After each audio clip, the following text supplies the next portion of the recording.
حضرت آدم علیہ السلام اللہ کے سب سے پہلے پیغمبر ہیں جن کو دنیا کے اندر بھیجا گیا۔ آپ کو ابو البشر یعنی کہ انسان کا باپ اور صفی اللہ یعنی کہ خدا کا برگزیدہ بندے کا لقب بھی ہے۔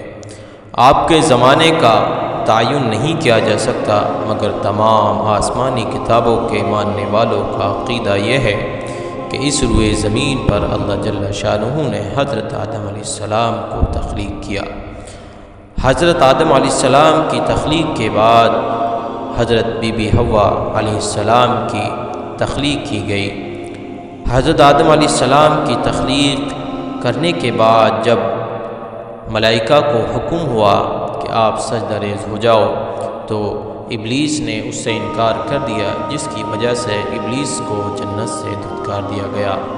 تو اس قصے میں سب سے پہلے بات کرتے ہیں ابلیس کی کہ ایک جنات اور اتنے اعلیٰ مقام پر کیسے پہنچا۔ تو شروع کرتے ہیں ابلیس کے۔ یہ ایک جنات کا بچہ تھا جس کو آسمان پر لے جایا گیا، لیکن لے جانے کا سبب کیا تھا؟ تو اس کی کہانی یہ ہے کہ نسل انسانی کے وجود میں آنے سے 2000 سال قبل اللہ رب العزت نے کائنات کو تخلیق فرمایا تھا۔ زمین پر جنات کو حکمرانی دی جو آگ سے پیدا کیے گئے تھے، اور آسمانوں پر نور سے پیدا کیے گئے فرشتے و ملائکہ تھے۔ یہاں انسان کی تخلیق ابھی وجود میں نہیں آئی تھی۔ وہ ہر وقت عبادت الہی میں مصروف عمل رہتے جن کو فرشتہ کہا جاتا ہے، مگر جنات اس کے برخلاف تھے۔ جنات آگ سے پیدا ہونے کی وجہ سے آتش مزاج کے حامل تھے۔ سرکشی، بغاوت، دنگا فساد اور خون ریزی آج بھی جنات کی خاصیت ہے۔ جب زمین پر جنات کی لڑائی جھگڑا حد سے بڑھ جاتا تو اللہ جل شانہ آسمانوں سے فرشتوں کے لشکر بھیجتے جو ان سرکش جنات کو مار مار کر سمندری جزیروں، ویران پہاڑی علاقوں میں بھگا دیتے۔ ایسے ہی ایک خون ریزی لڑائی کے دوران فرشتوں کا ایک ویرانے میں جنات کا ایک معصوم سا بچہ روتا ہوا فرشتوں کو ملا۔ اس کے والدین شاید کسی لڑائی میں نظر ہو چکے تھے، یعنی کہ دنیا سے رخصت ہو چکے تھے۔ فرشتوں کو اس معصوم صورت جن کے بچے پر ترس آ گیا، چنانچہ رب کائنات کی اجازت سے فرشتے اس بچے کو آسمان پر لے آئے، جہاں وہ اللہ تعالیٰ کی عطا کردہ ذہانت کی بنا پر بہت جلد معلم الملکوت یعنی کہ ملکوت کا معلم کے نام سے پکارا جانے لگا۔ حضرت سعید بن مسیب رحمۃ اللہ علیہ فرماتے ہیں کہ یہ آسمان دنیا میں فرشتوں کا سردار تھا۔ اللہ تعالیٰ کا بڑا فیصلہ ہونا تھا، اس کا وقت آ گیا۔ ایک صبح کا ذکر تھا جو کہ فرشتوں کے حسب معمول عبادت الہی میں مصروف رہنے کا تھا۔ اسی دوران اچانک عرش الہی سے ایک حکم فضا میں بلند ہوا تو اللہ تعالیٰ کا ایک فیصلہ جو سنایا گیا وہ یہ تھا، زمین پر میں اپنا ایک نائب بنانے والا ہوں۔ فرشتے اللہ رب العزت کے اس فیصلے پر بڑے حیران اور متعجب ہوئے۔ عرض کیا، اے ہمارے رب، ایسے شخص کو کیوں پیدا کرتا ہے جو زمین میں فساد کرے اور خون بہائے، اور ہم تیری تسبیح، حمد اور پاکیزگی بیان کرنے والے ہیں۔ اللہ تعالیٰ نے فرمایا، جو میں جانتا ہوں تم نہیں جانتے۔ اللہ تعالیٰ نے حضرت آدم علیہ السلام کو ایک مٹھی خاک سے پیدا فرمایا تھا، اور یہ مٹی کسی ایک جگہ کی مٹی نہیں تھی بلکہ تمام روئے زمین سے حاصل کی گئی تھی۔ یہی وجہ ہے کہ آج بھی حضرت آدم علیہ السلام کی نسل میں مختلف رنگ، سفید و سیاہ کے طبی طرح کے رنگ آج بھی لوگوں میں پائے جاتے ہیں، جو آپ کو خوب دیکھنے کو ملتے ہیں۔ قرآن کریم میں اللہ تعالیٰ فرماتے ہیں، حضرت آدم علیہ السلام کو تمام چیزوں کے نام سکھا کر ان چیزوں کو فرشتوں کے سامنے جب پیش کیا گیا اور فرمایا، اگر تم سچے ہو جیسا کہ فرشتوں نے دعویٰ کیا تھا تو ان چیزوں کے نام بتاؤ۔ ان سب نے کہا، اے اللہ تیری ذات پاک ہے، ہمیں تو صرف اتنا علم ہے جتنا تو نے ہمیں سکھا رکھا ہے۔ اس کا مقصد یہ تھا کہ حضرت آدم علیہ السلام کو فضیلت دینے کا فیصلہ اللہ تعالیٰ کر چکا تھا۔ جنت سے نکلنے کا حکم کی جب بات آتی ہے تو فرشتوں کو حکم ہوا کہ تم آدم کے سامنے سجدے سر بسجود ہو جاؤ۔ فوراً تمام فرشتوں نے حکم کی تعمیل کی، مگر شیطان نے غرور و تکبر کے ساتھ انکار کر دیا اور اسے کافروں میں اللہ تعالیٰ نے شامل کر دیا، اسے رنگ درگاہ کر دیا۔ اللہ تعالیٰ نے ابلیس سے فرمایا، جب میں نے تجھے حکم دیا تھا تو کس چیز نے تجھے سجدے سے باز رکھا، سجدے سے روکا؟ اس نے کہا، میں اس سے افضل ہوں، تو نے مجھے آگ سے پیدا کیا ہے اور اسے خاک سے پیدا کیا ہے۔ اللہ تعالیٰ نے فرمایا، تو جنت سے اتر جا، تجھے اب حق نہیں کہ تو یہاں رہ کر غرور کرے، بس نکل جا۔ ابلیس نے جب یہ دیکھ لیا کہ اپنے گناہوں نے جرم کے سبب و بارگاہ الہی سے دھتکارا اور مردود کر دیا گیا، تو اس نے بجائے توبہ و ندامت کے اور بھی زیادہ بدبختی اور نامرادی کا ثبوت کیا۔ شیطان کی پہلی کامیابی یہ تھی، جیسا کہ اللہ تعالیٰ سے اس نے کہہ دیا تھا کہ میں قیامت تک تیرے بندوں کو بہکاتا رہوں گا۔ اب حضرت آدم علیہ السلام جنت میں زندگی گزارنے لگے تھے۔ یوں تو جنت میں تمام آسائشیں، نعمتیں موجود تھیں، لیکن اس کے باوجود حضرت آدم علیہ السلام تنہائی اور اجنبیت محسوس کر رہے تھے۔ چنانچہ اللہ رب العزت نے ان کی راحت اور انہیں تنہائی کی وحشت سے بچانے کے لیے اماں حوا کو پیدا فرمایا، جو ان کے لیے ہم سفر و ہمدم ثابت ہو۔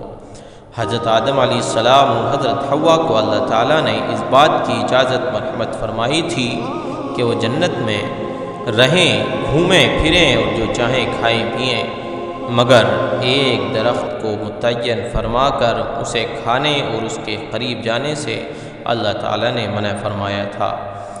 بس یہیں سے ابلیس کو موقع ملا، ایک راستہ اس کو مل گیا کہ وہ حضرت آدم علیہ السلام اور اماں حوا کے دل میں وسوسے ڈال کر اور بہکاوے، امیدیں دلائے اور دھوکہ دینے لگا۔ سب سے پہلے اس نے ان دونوں سے یہ بات کہی کہ تمہیں جنت کے ہر درخت کا پھل کھانے کی اجازت ہے، مگر ایک درخت کا پھل کھانے سے کیوں منع کیا گیا؟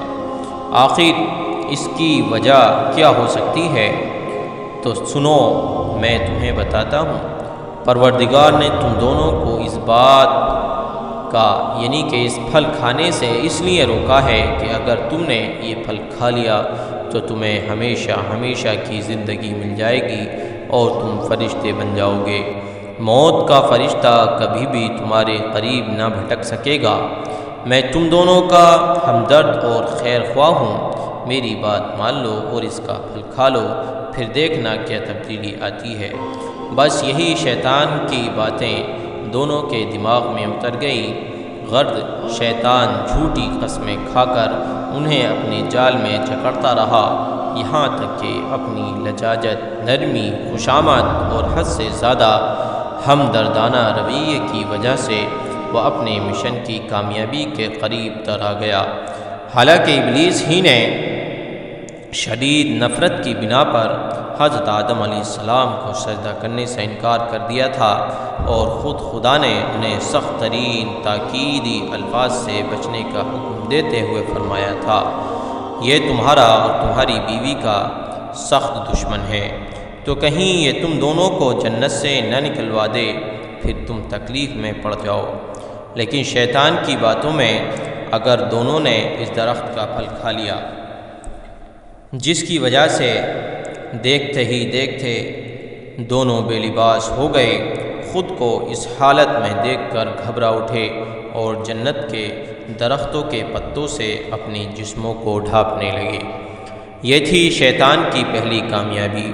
دونوں نے جب اللہ کی پکار سنی تو مارے خوف کے کانپ اٹھے، نہایت لاچارگی اور عاجزی سے اپنی خطا پر نادم و شرمندہ ہوتے ہوئے بارگاہ خداوندی میں عرض کیا، اے ہمارے رب، ہم دونوں سے بڑی غلطی ہو گئی، اب اگر تو نے ہم پر رحم و کرم نہ فرمایا اور معاف نہ کیا تو ہم تباہ و برباد ہو جائیں گے۔ حق تعالیٰ نے فرمایا اب تم دونوں ایک خاص مدت تک زمین پر رہو گے جہاں تم ایک دوسرے کے دشمن ہوگے اور وہیں مرنا ہے اور اسی میں پھر پیدا ہونا ہے۔ حضرت آدم اور حضرت حوا علیہ السلام کو زمین پر رہنے کا حکم دے دیا گیا۔ حضرت آدم علیہ السلام اور اماں حوا زمین میں کس جگہ اترے تو اس میں مختلف حوالوں کے ساتھ تحریر کیا گیا ہے۔ ایک قول کے مطابق حضرت آدم علیہ السلام ہندوستان میں اترے اور حضرت حوا علیہ السلام جدہ میں اور ابلیس بصرہ سے چند میل کے فاصلے پر دستمان کے مقام پر اترا۔ حضرت سدی رحمۃ اللہ علیہ فرماتے ہیں کہ حضرت آدم علیہ السلام کے پاس ایک مٹھی بھر جنت کے درختوں کے پتے تھے جنہیں انہوں نے زمین پر پھیلا دیا۔ زمین پر قسم قسم کی خوشبودار درخت انہی پتوں کی پیداوار ہیں۔ حضرت ابن عباس رضی اللہ عنہ سے مروی ہے کہ حضرت جبریل امین حضرت آدم علیہ السلام کے پاس آئے اور گندم کے 7 دانے ساتھ لائے۔ حضرت آدم علیہ السلام نے سوال کیا جبریل امین یہ کیا ہے؟ عرض کیا اس درخت کا پھل ہے جس سے آپ کو روکا گیا تھا لیکن آپ نے تناول فرما لیا۔ حضرت آدم علیہ السلام نے فرمایا تو اب میں اس کا کیا کروں؟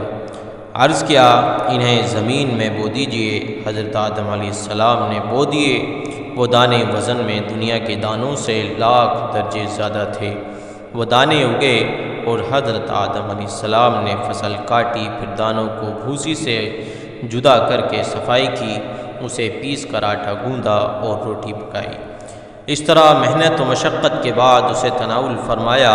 حضرت آدم علیہ السلام کا پہلا لباس بھیڑی کی اون تھی۔ حضرت جبریل علیہ السلام کی رہنمائی میں دونوں نے پہلے اون کاٹا، پھر اسے چرخے پر کاتا، پھر حضرت آدم علیہ السلام نے اس سے اپنے لیے ایک جبہ اور اماں حوا کے لیے ایک لمبی قمیص اور اوڑھنی تیار کی۔ ابن جریر نے اپنی تاریخ میں بعض سے ذکر کیا ہے کہ حضرت حوا نے آدم کی پشت سے 20 امیدوں سے 40 افراد جنم دیے۔ بعض نے کہا 120 امیدوں سے 240 افراد پیدا کیے اور ہر دفعہ ایک لڑکا اور ایک لڑکی جنم دی اور زمین میں ادھر ادھر سکونت پذیر ہوئے اور ان کی نسل بڑھتی رہی۔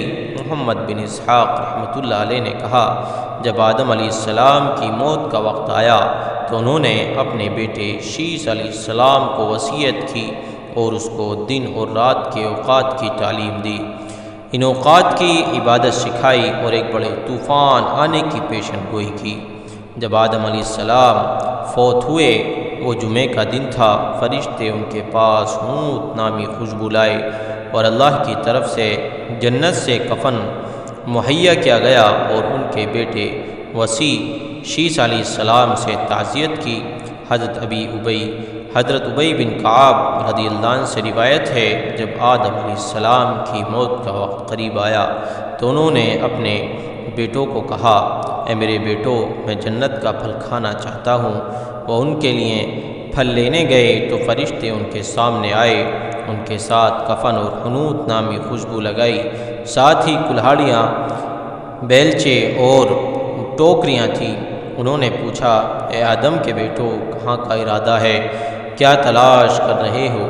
انہوں نے کہا ہمارے والد آدم علیہ السلام بیمار ہیں اور جنت کا پھل کھانا چاہتے ہیں۔ فرشتوں نے کہا واپس چلو، تمہارے باپ کا وقت پورا ہو چکا ہے۔